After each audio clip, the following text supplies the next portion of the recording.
Hey everyone, Kristen here. This is the moment where I do the usual thing and ask for your support.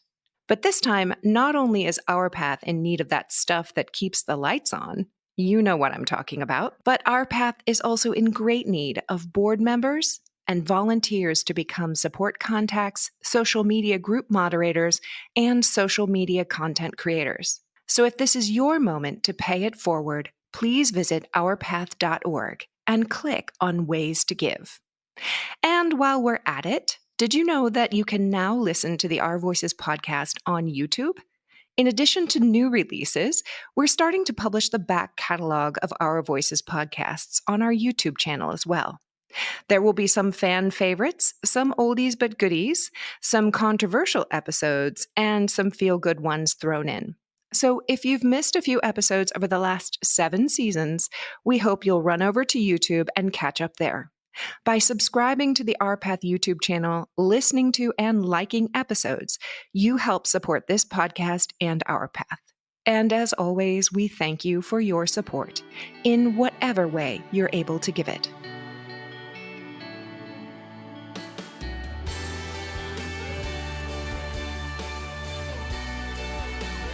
Hello, everyone. Welcome to Our Voices, the podcast for straight partners and partners of trans people by OurPath. I'm your host, Kristen Kelbley. Our guest today is David Harte. David is a parent, painter, decorator, and volunteer with OurPath. He joined the ranks of straight spouses when his marriage faltered back in 2014. He now co-leads the San Francisco Bay Area OurPath group with our founder, Amity Buxton. Welcome to the podcast, David. It's a pleasure to have you. Thanks, Kristen. It's nice to be here. It's great to have one of our own OurPath volunteers back on the podcast. We've interviewed a few in the past, but it's been a hot minute. So we're so glad to have you. And we're going to talk about your story. Let's just dive right in and tell us how you became a straight spouse or discovered that you were a straight spouse in 2014. Okay. It's a while ago now, but yep. I met my ex-wife in 2007. We dated for a while. I met her family and they seemed very anxious for us to get married. They're Italian Catholics and they were kind of pushing you two should get married. And, she was approaching 40. So, they were thinking about the biological clock also. So we ended up getting married about 2 years later, 2009. Everything seemed to be okay. I thought it was just a normal marriage. We had a child in 2011. She's now 13.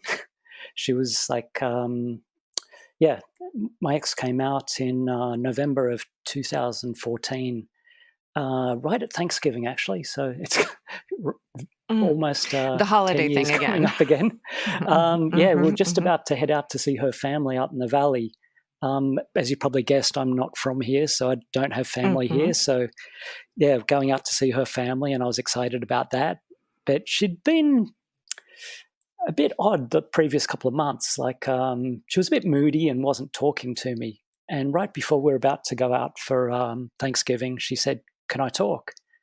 And, I was all excited thinking, good, let's resolve whatever's going on. Whatever I'm doing wrong, I can fix it.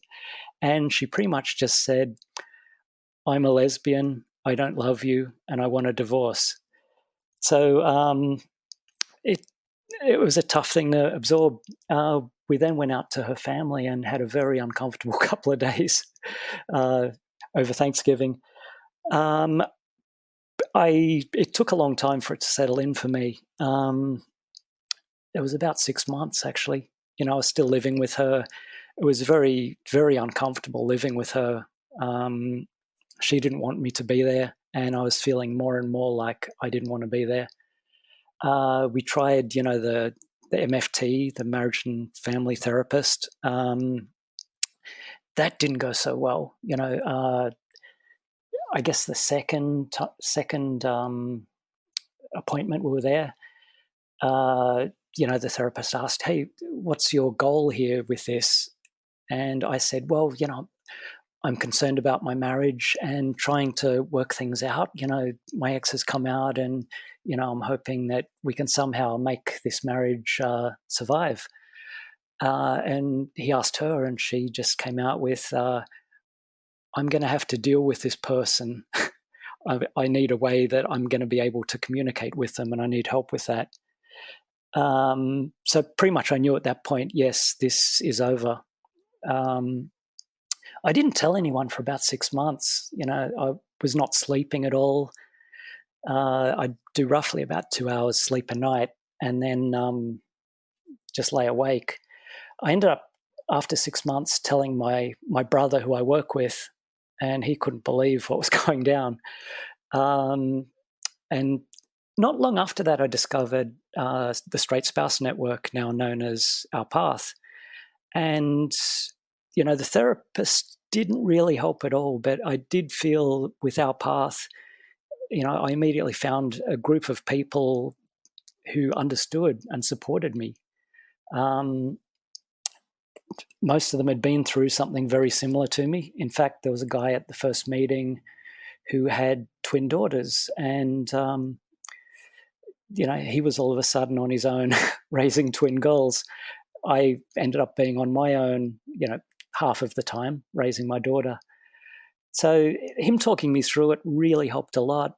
And all the people at that first meeting I'm still in touch with, and that was like almost 10 years ago.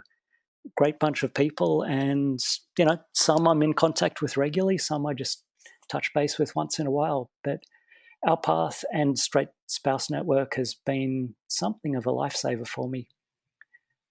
Yeah. Wow. Okay. Thank you for your background and story. I have questions. Yeah, absolutely.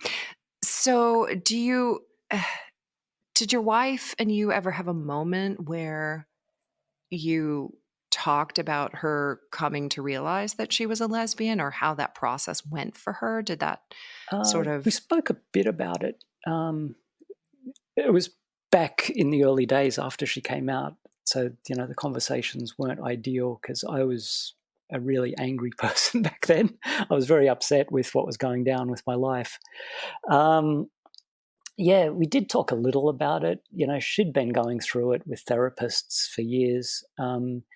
She was suffering from depression and had been in therapy for quite a long time. It did emerge later on. I spoke to some of her friends trying to make sense of all this, and one of them told me that she had come out in her early 20s, and, it wasn't really accepted by her family at all. Hence, when I met her, her family were very encouraging of us getting married and having a child, which I just thought, biological clock. I didn't realize that they were trying to marry her off because they feared her lesbianism. Yeah, I was wondering when you said how eager they were. So I'm glad we circled back around to that to close the loop on that. That makes sense. How did you feel when you found that out? That was probably the most upsetting part about it for me. It wasn't just that she'd come out, that she had some, questioning of her own sexuality, and that she didn't resolve that before she met me. It's really something that I wish had have been sorted out before she met me. Yeah, you and most of our listeners. Did you ever, was that ever a point of conversation for you to be able to say that to her? Or did you kind of just let it lie and grapple with that on your own? I'm sure I said something to her about it, and, she was probably angry with her friend for telling me that. What about your relationship now? Is it, you co-parent together, your 13-year-old? Yeah. Yep. After the separation, I left the marital home and rented a small studio for myself and my kid half of the time. So I was, like I said, pretty angry about what had gone down. And I wasn't really communicating with her at all. I pretty much communicated with her only via text. I just couldn't deal with her at all. It was probably about 2 years later that I just thought about how I was acting, and I realized that, I'm going to have to keep dealing with this person for the next, the rest of my daughter's life, or the rest of my life at least.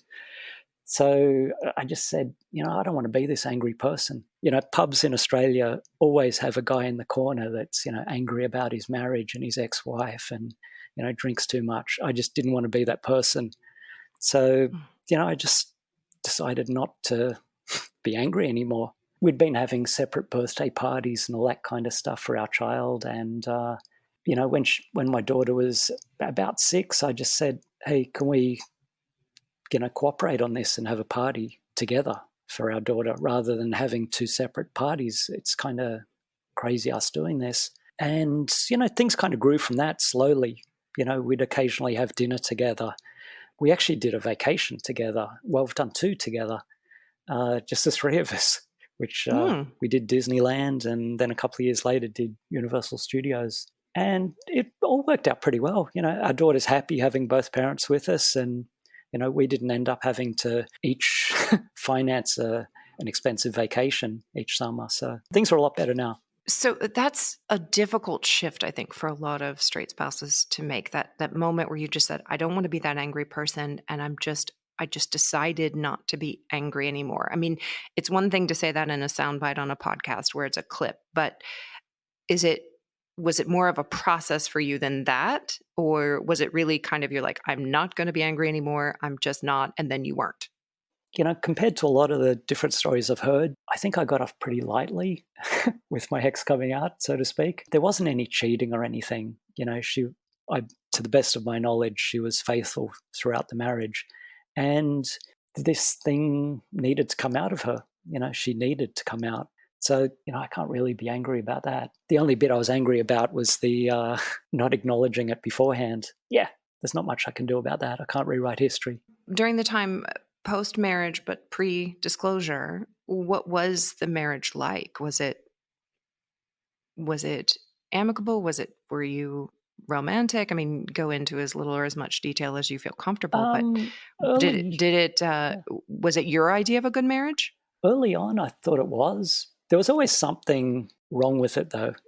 It was my first marriage, so my only marriage. So I didn't really have a lot to compare it to. I had a couple of live-in girlfriends in the past, but I knew marriage would be somewhat different. And leading up to having our first child, the intimacy was all fantastic because we had this goal. Once our child was born, it really petered off. There was, some talk of having a second child. Timing-wise, it was right as the recession was hitting, 15 years ago, 12 years ago, whenever that was. And she wasn't a very present parent up until, she had to be. Things like midnight feedings and, teething and all that kind of stuff. I did all that because she, was taking sleep medications and all that. So, yeah, the intimacy never really came back. I was actually talking to a friend about this recently, and I said, my marriage was like a bottomless pit. I kept throwing love into this relationship, and it just kept disappearing into the void, and I had no idea why. So that's kind of how I felt about it. I just kept throwing myself at this, trying to make things better, and it just wasn't getting better.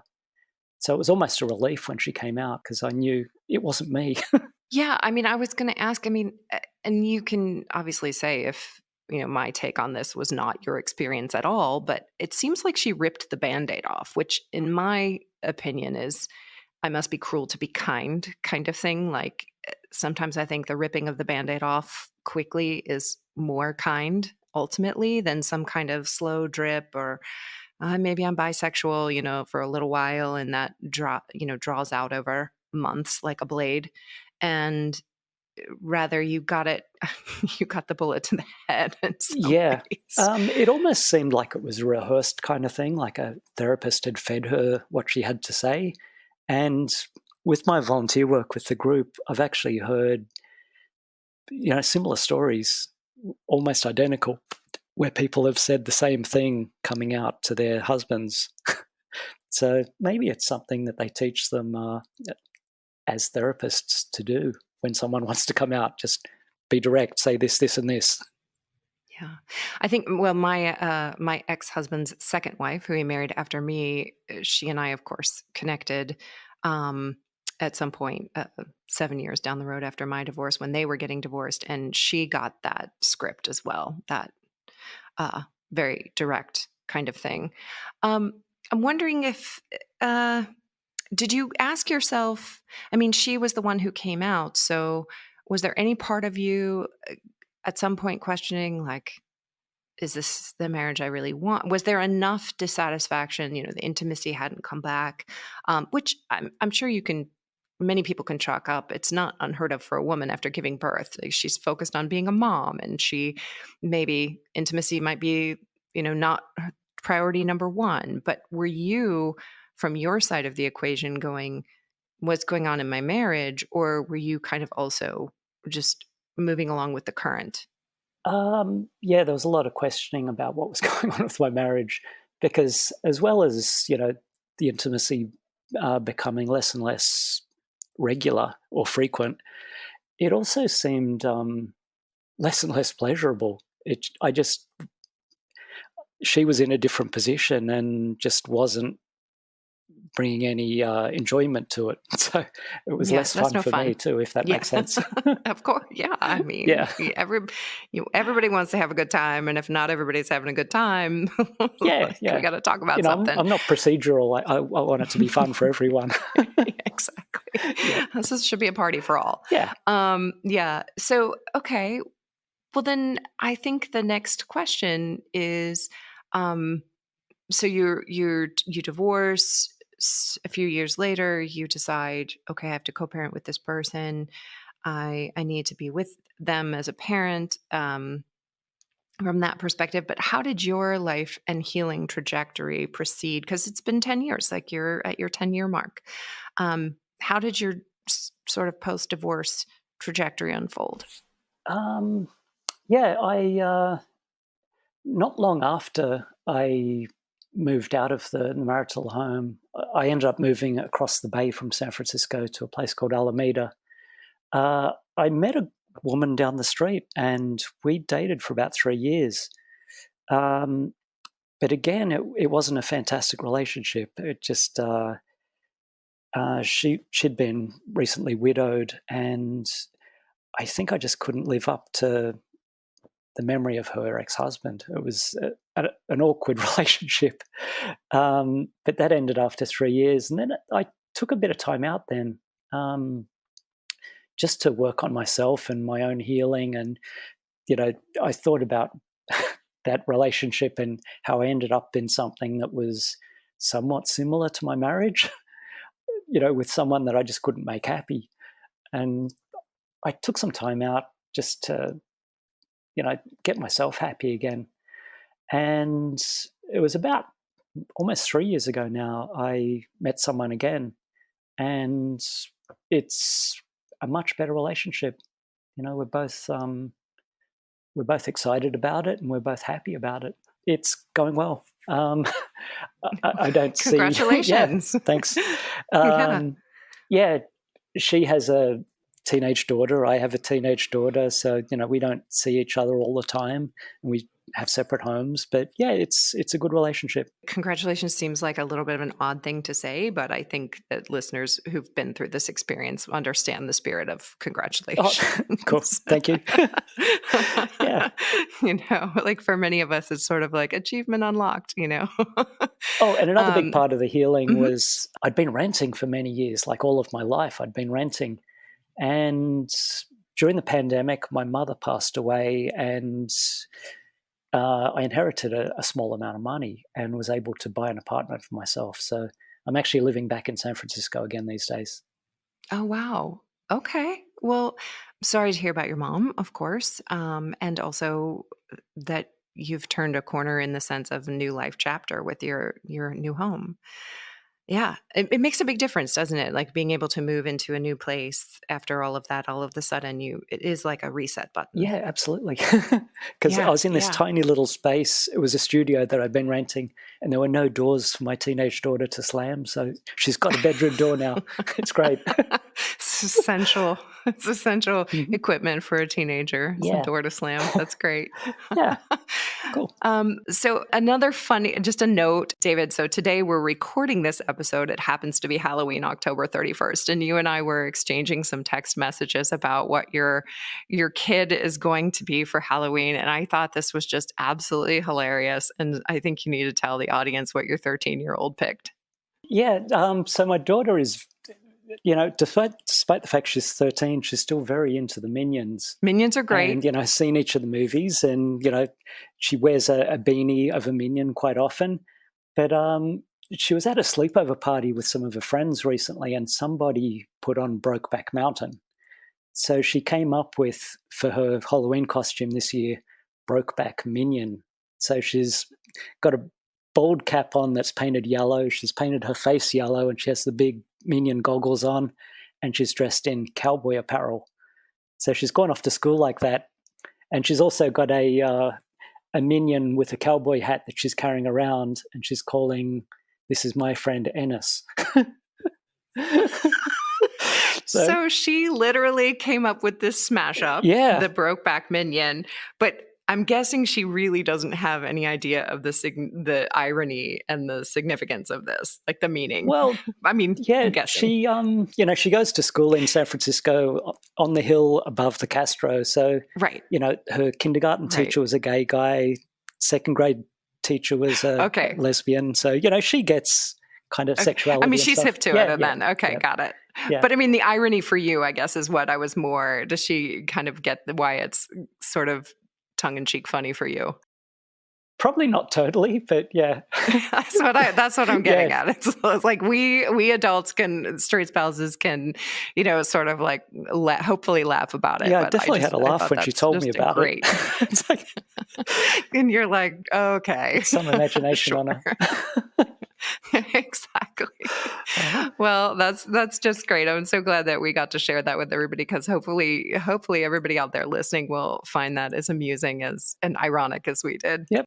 I think that it's a good time then to pivot to your volunteer work with Straight Spouse Network previously and OurPath now, and tell us a little bit about the group in the Bay Area and what you're encountering in that experience. Okay.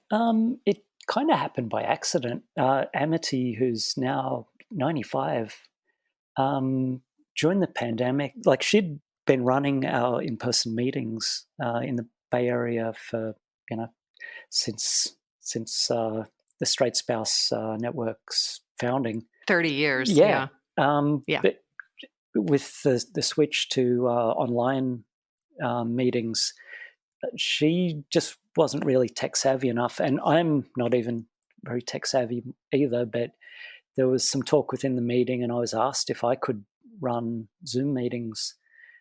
So I studied up and got some lessons from someone and started doing it.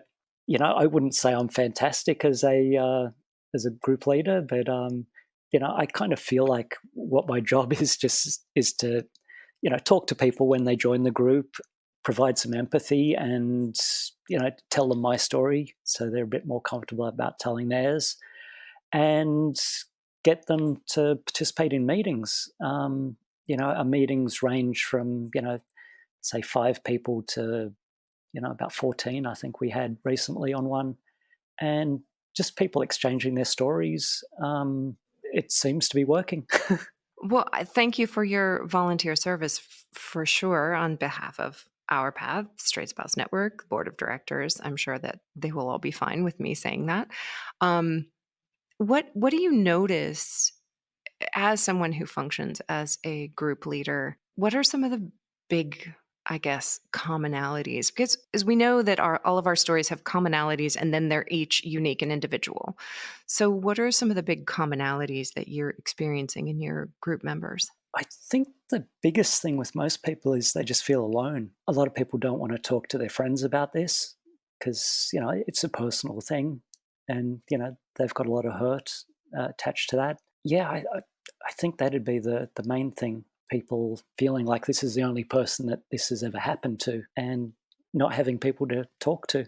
I mean, let's delve into that a little bit, because, and I don't know, but it would seem to me that for a regular divorce, if we can call divorces regular, but a normal sort of heterosexual or a normal marriage divorce where there isn't this dynamic of mixed orientation marriage, you would tell your friends and be like, I'm getting a divorce. So and so and I are getting a divorce, and find your support network around you.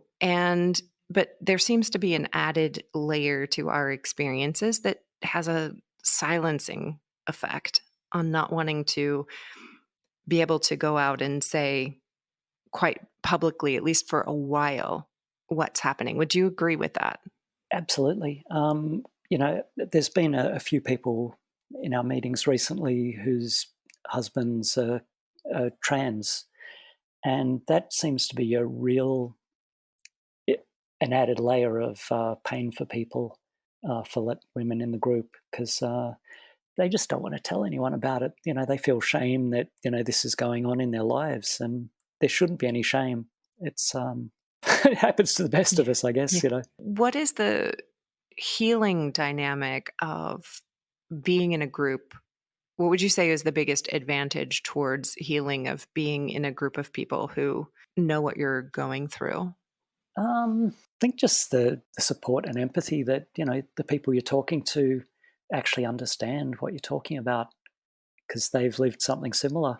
I've got a smaller group here in the East Bay of just guys, and we meet up and have some beers together, or we go hiking, or different things we do on weekends, and yeah, there's just this camaraderie that we've all been through the same thing. You know, we joke about dating stories and that kind of thing that we're going through these days. Yeah, Yeah. Yeah, I remember back in the day, there were what were called gatherings sort of around the country, and I'm not entirely sure if there are some areas where they're still happening, but Houston had one, Chicago, New England, and then there was kind of an epic one in Treasure Island, Florida that I ended up going to twice. And there was just nothing quite like being in a group of people who know what you're going through without you really even having to articulate the healing dynamic of being with people who get it. yeah. I've been organising a smaller get-togethers here. I've been organising a picnic twice a year, like a spring and a fall picnic. And the first one we had 35 people there. So us all getting together and exchanging our stories, and some of us had only seen each other on Zoom before. It was a good thing. It was people were happy. It was good. I hope more of those kinds of things continue. I'm not so much on that side of things. I kind of stay on this side of the microphone. So I don't necessarily know too much about what's going on out there in the field all the time. So I'm super happy to hear that. And I hope that more of those kinds of things crop up and are going on that maybe I'm not aware of. I kind of feel if someone organizes it, people come. So I, we I need think more so people to do too. it. And maybe it's kind of like, post pandemic, it's kind of like, the Munchkins coming out after the Wicked Witch Yeah. is killed. Like we're sort of creeping out now. It's like, is it safe to gather in person? Is it safe to return to in person meetings? Which I know some of the larger metropolitan areas with greater population density concentration of straight spouses, it's easier to do that than if you're sort of lone and out in the country and then you have to be on a virtual meeting or with your support contact. Yeah. What what was it like for you going back before you were a group lead? What was your experience coming into the Straight Spouse Network then, um, seeking support? Did you go straight into a group, or were you connected with a support contact one Yeah, I on one? was Or connected with a support contact, guy called Scott, and I spoke to him on the phone. He was the guy that had the twin daughters, and yeah, he kind of talked me back from the edge. I was in a pretty bad state when I spoke to him. When I did end up going to a first meeting, some tears were shed. It was tough getting my story out. Back when we had in-person meetings, pretty much everyone there hugged me and understood what was going on. And it was a good feeling to be supported in that way. People were good. I always like to ask the men who we have on the show this question, and that is that because I have a soft spot for our men, And I wonder what, we're disproportionate in terms of women, right? So it's probably somewhere in terms of women who come through our doors seeking support. It's probably on the order of maybe 25% men and 75, 80% women, not 100% sure, but there's an imbalance there. And for probably a multitude of reasons, which we won't go into now. But I'm always curious from a man's perspective going through this, like what do you see are the biggest challenges that men go through when their wives come out as lesbian? What are men grappling with? I guess, the feeling that you made your wife do this, that, Mm. you were not adequate. Although most of us know that that's not the case, but, that thought does creep into your head. It's like, what did I do wrong here? And I guess it's probably similar for women in the group, with their husbands becoming gay. It's like, what did I do? How did I do this? Yeah, yeah. Which, It's got a little bit different. Like women are, I think, maybe going, was I not desirable enough? My husband wasn't attracted to me. I mean, maybe it's the same for men. I mean, I, I can't imagine why that wouldn't be also a similar question.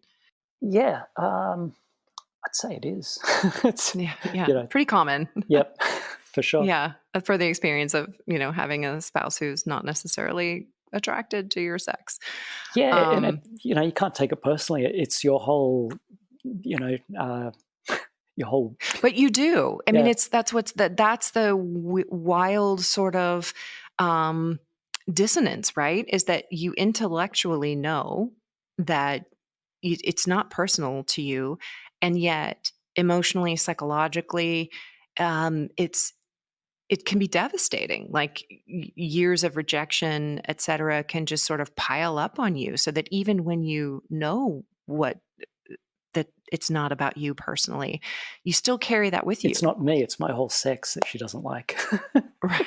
Well, yeah, there you Yeah, go. Right, right, right. Yeah. Yeah. I mean, there's still a bit of a battle to be had to recover for a lot of straight spouses our sense of our own sexuality in light of this. Yeah. And to be vulnerable again in relationship, I mean, really can be quite frankly terrifying. yeah, because like I said, I threw everything into that marriage to try and make it work, and I thought, relationship since it's just like, hang on, how much of myself do I put into this? Should I fully immerse myself into it, or do I hold back a fair bit? It's a challenge. I think I'm starting to get there 10 years later. Always a work in progress for all of Oh, us, yeah, right? absolutely. I don't know if there's a there to get to. It's just always further. Yeah, yep. um, well, let's shift a little bit to volunteering, because spouses are still coming out every day. People are coming through and being like, I just found this on his phone. I just found these texts on her phone.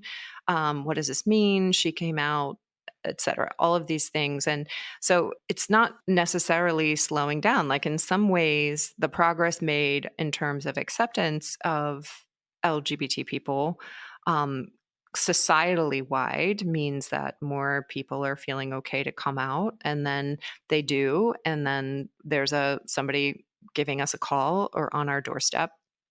And of course we need volunteers to be able to be that person, that support contact, who is that first person who people get in touch with. And then of course also then that feeds into group leadership.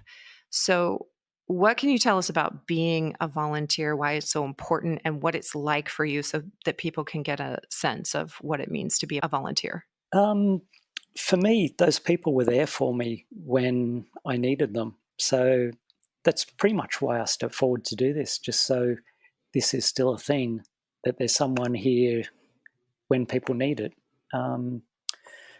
Pretty much that's that's it in a nutshell. I just want That's this your to raison continue d'etre, being, like right there. yeah, Yeah. I want this to be a thing. When people need it, it's here. Yeah. Um, and it's not a huge commitment for people who are considering doing this. Our path kind of gives you some training. There's like, I did like a Zoom training, and read through the handbook that they sent out, and pretty much for me it's a a Zoom meeting once a month, which goes for about 2.5 hours. And when new people arrive to the group, I email with them, usually talk to them on the phone. If they're nearby, I'll meet them for a coffee or something. And it's just accepting people to the group and, getting them into the Zoom meetings and, working through their their experience with them. Yeah, that one-on-one coffee is a really lovely experience, especially to someone who is coming into a group for the very first time and uh, feels like they, want a quiet, tucked away place to sort of start to unpack, or that first time that they want to tell their experience. So the group meetings are great, and the one-to-one coffees are great too. Yeah, usually if in California the weather's usually okay, I try and meet people outdoors for that coffee and walk while we're having the coffee because there's more privacy that way, and you don't have people eavesdropping in a coffee shop. That is true. I Yeah. have had a couple one-on-ones in coffee shops where I've been like, maybe we shouldn't have done this. Yeah. It's a little tight in here. Yeah. So, I mean, if you could make an appeal, because this is part of this episode today, to people who are at that space where, they're not new, they're not raw, maybe a couple years out, they've got their sea legs and their feet back under them again, and they might be on the fence. Like, how do I, do I want to pay it forward? Am I at a moment where I could do this, where I could volunteer to be a support contact? What would you like? What's been the rewards for you? yeah. Well, for me, the rewards are, I just feel like I'm helping people, and in a small way, maybe making the planet a better place by people having someone to talk to about this, and having the meetings to attend. Yeah, it's just people need it, so I feel like I'm filling a need. And it's like I said, it's not a huge commitment, especially in some of the smaller regions. The Bay Area, of course, is kind of busy. There's quite a few people come through here because there's a pretty large gay population in San Francisco, as you may have heard. Right, Yeah. I have heard, but wouldn't it be like wouldn't most of the people in San Francisco be out, and the area of the country that you might have to worry about is a little more remote? Yeah, you would hope, wouldn't you? But apparently not. If you guys are if you're drawing people. Yeah, there's people arriving all the time. Yeah. From not just San Francisco, the surrounding areas. Yeah. Mm-hmm. So yeah. Well, I mean, while we're talking about volunteering opportunities and reasons why people might listen and hear and consider volunteering, OurPath is, of course, always in need of volunteers to do a number of roles, including being on the board of directors and determining the direction of the organization. And OurPath needs volunteers to help out with fundraising and got to keep the lights on. It's a very shoestring operation. Yeah. And so it's bootstraps, shoestrings kind of operation. We're not the Red Cross. We don't, there's no. There's not a, deep bank account there. So there's plenty of opportunity for people to step forward and bring their skill sets forward, whether that's interpersonally by being a support contact, a group leader, or whether that's more hard skills like how to do social media, or how to fundraise, or you're good at being a board member for something. So I mean, this is a good moment to make an appeal for that. We don't typically focus on this on the podcast. We bring stories, but the organization has needs as well to keep the doors open and to keep helping other people. Yep. I actually had someone join the group about 6 months ago, and I'd spoken to him on the phone and met him for a coffee, and he asked me at the end, "How much does this cost?" And I said, "There's no charge to this. We're doing it to help people." It's and I did end up saying to him later, if you wanted to, you could make a donation, but Yeah. you don't have to. But yeah. Yeah, I mean, I'm glad you brought that up because it's true. I mean, for 30 years, Straight Spouse Network / OurPath has all of the support services are free, including this podcast. I'm glad you said that because it's a moment, an opportunity for me to say that we've never taken this podcast behind a paywall. And, of course, the board has discussed it at various moments because it could potentially be a revenue generating operation. I mean, let me tell you, just personally, podcasters don't make any money. Yep.